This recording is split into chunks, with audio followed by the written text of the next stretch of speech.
Hurricane Agatha downgrades to Category 1 after making landfall as a Category 2 on Monday afternoon west of Puerto Angel, Mexico.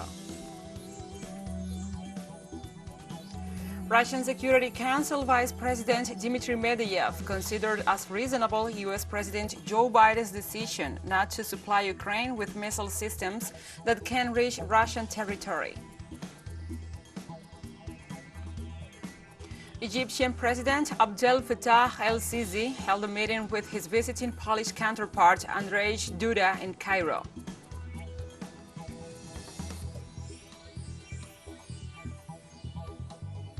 From the headquarters of teleSUR English in Havana, Cuba, this is From the South.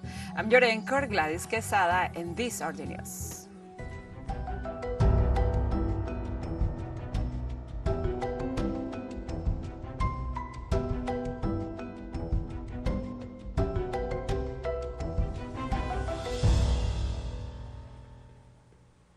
Hurricane Agatha downgrades to Category 1 after making landfall as a Category 2 on Monday afternoon west of Puerto Angel in Mexico. According to Mexico's National Weather Service, the storm will gradually weaken to tropical storm as it moves inland over Oaxaca by early Tuesday morning. The center of Agatha is expected to move over southern Veracruz on Tuesday and maintain conditions for heavy to intense rains that could generate landslides, and also flooding in the southeast and the Yucatan Peninsula with occasional torrential rains in Veracruz, Oaxaca, Chiapas, and Tabasco.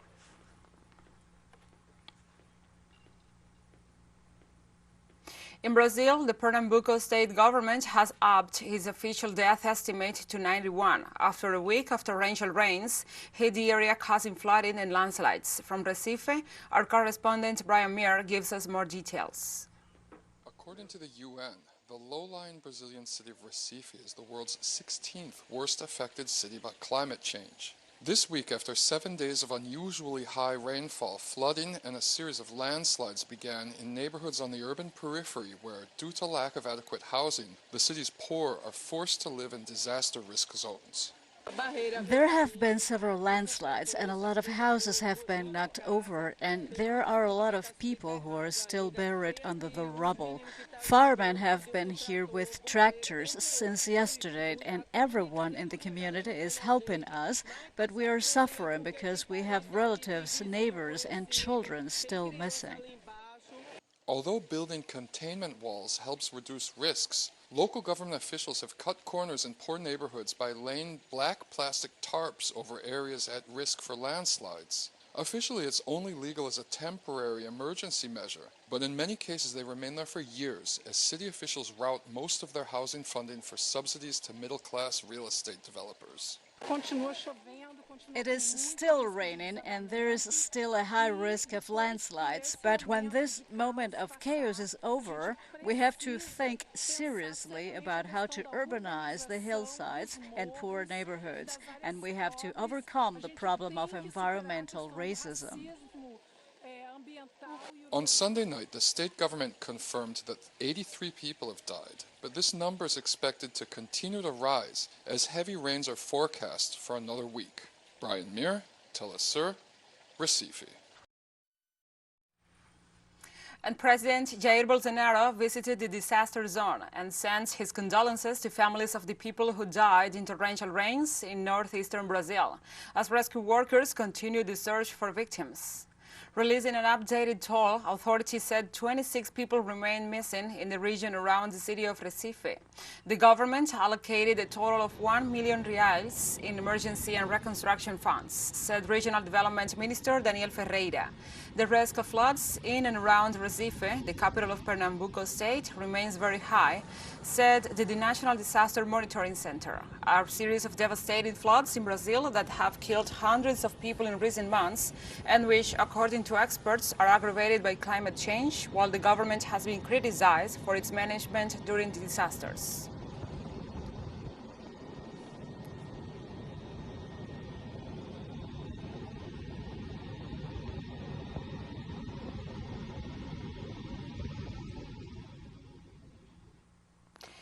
And in Colombia, presidential candidate Rodolfo Hernandez announced that he will not form alliances with traditional political forces.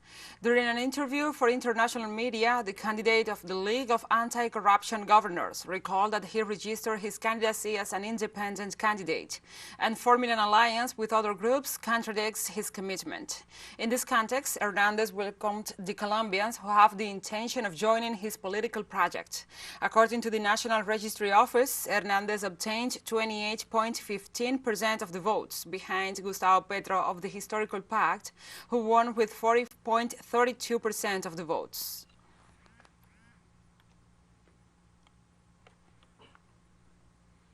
And the Puebla Group welcomed the results obtained by the Historical Pact coalition in the presidential elections in Colombia and considered that this force represents hope for Latin America.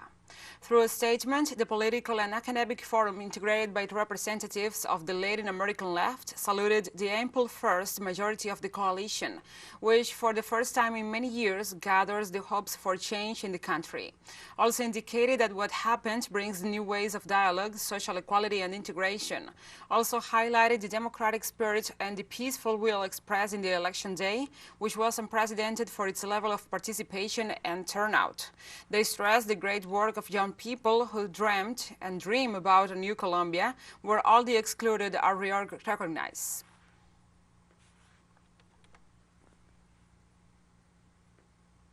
And a group of indigenous people in Colombia, victims of forced displacement, arrived on Monday in the city of Medellin. The indigenous people from the department of Chocó were forced to leave their homes because of armed groups operating in the region. The authorities of Medellin are providing assistance to the indigenous people currently lodged at a shelter provided by Medellin's mayor's office. The authorities warned that at least 300 indigenous people could arrive in the city since as of last May 10th. There have been constant instances of violence in remote areas of Chocó.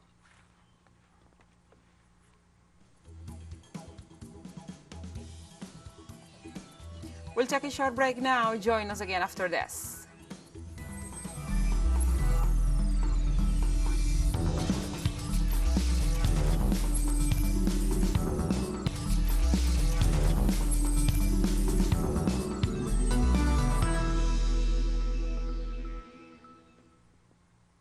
Welcome back to From the South.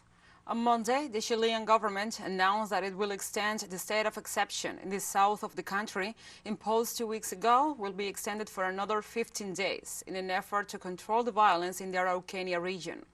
At a press conference, Interior Minister Isia Ziches said the measure is in keeping with the Constitution and that the national government has the power to try to solve the conflict in this region. In this sense, Ziches called on all the sectors of the society to support the decision for this territory, considering the many instances of violence that occur in that area. She also said that at this time, all political forces in the country should stand united to redress growing violence. In the Araucania region, the Mapuche ethnic group is constantly mobilizing itself in defense of their ancestral lands.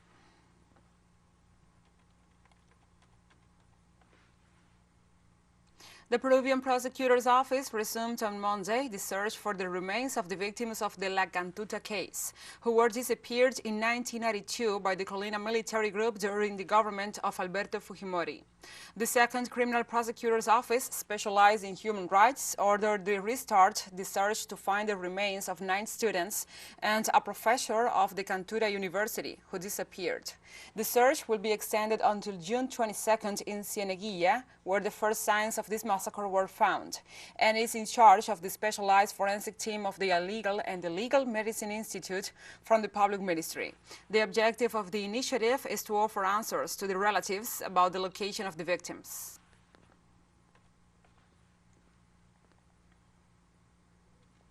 Delegations from 21 countries are attending the 22nd or the second Ibero-American Summit on Migration and Human Rights underway in Ecuador. The Ecuadorian Ombudsman's Office, as host of the event, said the meeting aims at strengthening interinstitutional coordination among the entities that make up the Ibero-American Ombudsman Federation regarding human migrations. At the event, a protocol to prevent and respond to human rights violations or attempted violations against people in a migratory situation was officially introduced.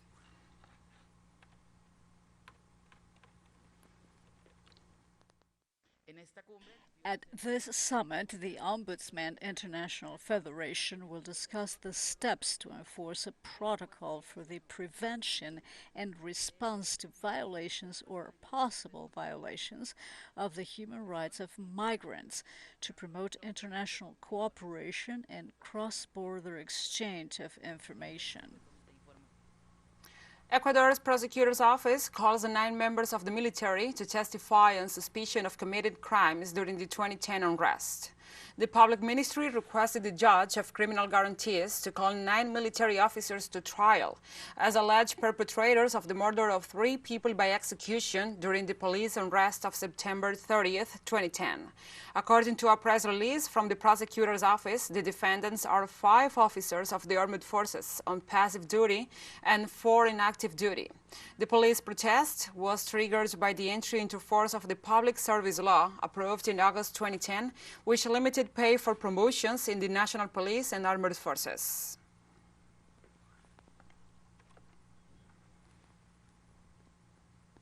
On Monday, Cuba eliminated the compulsory use of face masks for all social activities as of May 31st. According to local authorities, the use of face masks is maintained in medical consultations and in areas with sanitary restrictions. Also, it is still mandatory for those who present respiratory symptoms. The Ministry of Public Health recommends its use in crowded places such as public transport. Likewise, the surveillance of the virus and the population-based studies will be maintained. Also, the institution urges people to keep acting responsibly.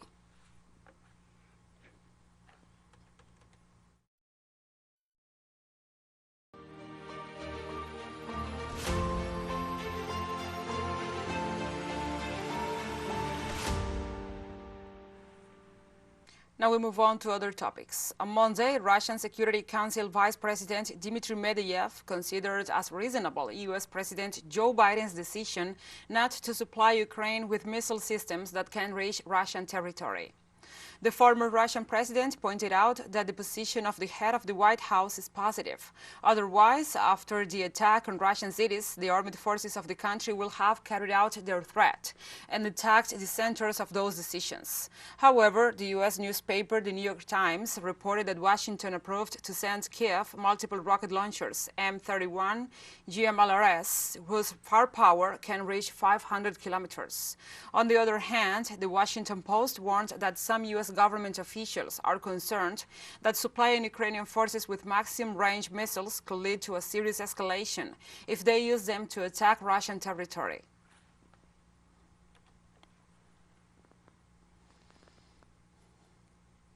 On Monday, Russian permanent representative to international organizations in Vienna, Mikhail Ulyanov, said Russia will find other importers for its oil after the 6th package of EU sanctions against the country, which includes partial embargo on Russian oil.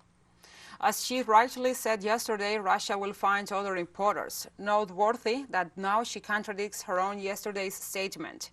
Very quick change of the mindset indicates that the EU is not in a good shape, Ulyanov tweeted on Tuesday in response to von der Leyen's tweet announcing the partial oil embargo.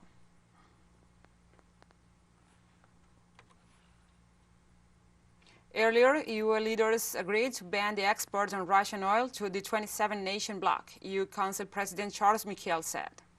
The leaders also agreed to cut off the largest Russian bank, Sberbank, from the SWIFT system and to ban 3 more Russian state-owned broadcasters.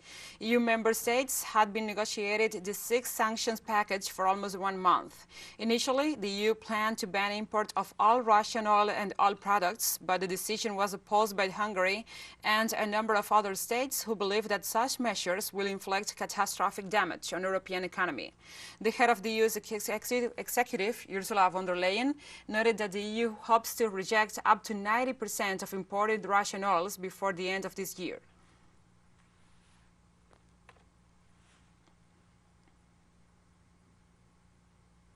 And this Monday arrived in Sicily, Italy, 294 migrants who have been and were being rescued in the last 10 days by the rescue ship Ocean Viking.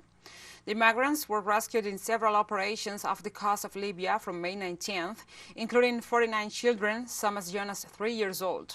The authorities are increasingly concerned about the growing food crisis aggravated by the Russia-Ukraine conflict. The charity SOS Mediterranean criticized Italy for the long way to reach a port, noting that many of those rescued showed signs of trauma from the perilous journey and needed immediate assistance. The Interior Ministry said that 18,841 migrants have arrived in Italy by sea so far this year, 31% more than last year.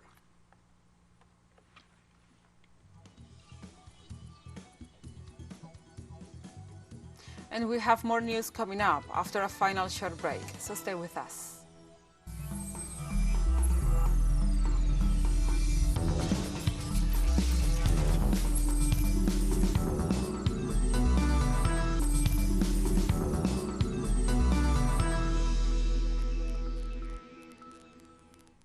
Welcome back. Egyptian President Abdel Fattah el-Sisi held a reunion with his visiting Polish counterpart, Andrzej Duda, in Cairo on Monday and discussed different issues. In the meeting, the two mandataries discussed the possibility of importing Egyptian liquefied gas to Europe, as Egypt is a future partner to Poland, and the Polish side is supporting the negotiations that are taking place between Egypt and the European Union to export liquefied gas to the EU. Also, the two presidents said they discussed the next UN Climate Change Summit, which will be held in Egypt in this year.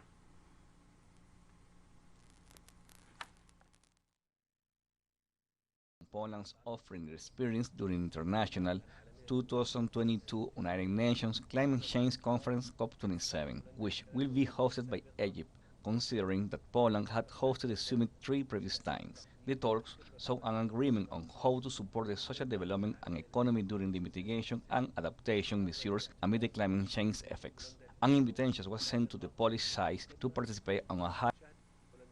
Also, both presidents discussed important issues, as the Palestinian-Israeli issue and the importance of the two-state solution and the establishment of an independent Palestinian state.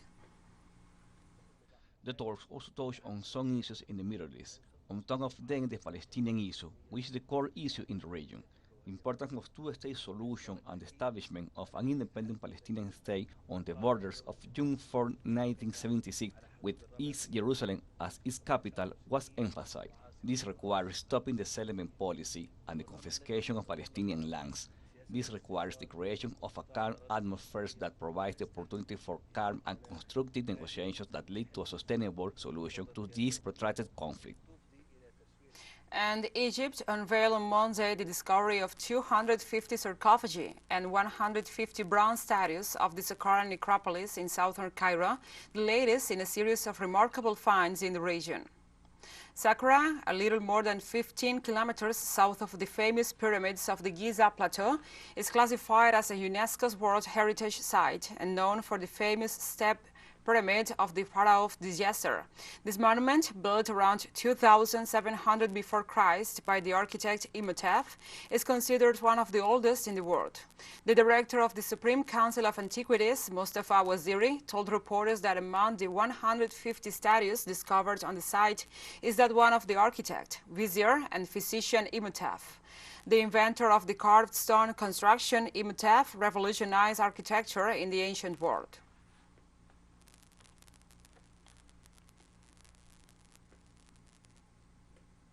Israeli occupation forces attacked a high school in the northern West Bank city of Nablus.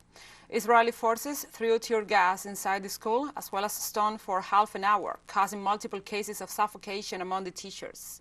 The Palestinian Red Crescent reported that one person was injured by shrapnel from bullets, 4 suffocated by gas, and another injured by falling. The incident occurred a day after thousands of Israeli settlers marched through the streets of occupied Al-Quds, attacking Palestinians and their property, as well as assaults on journalists and ambulance personnel.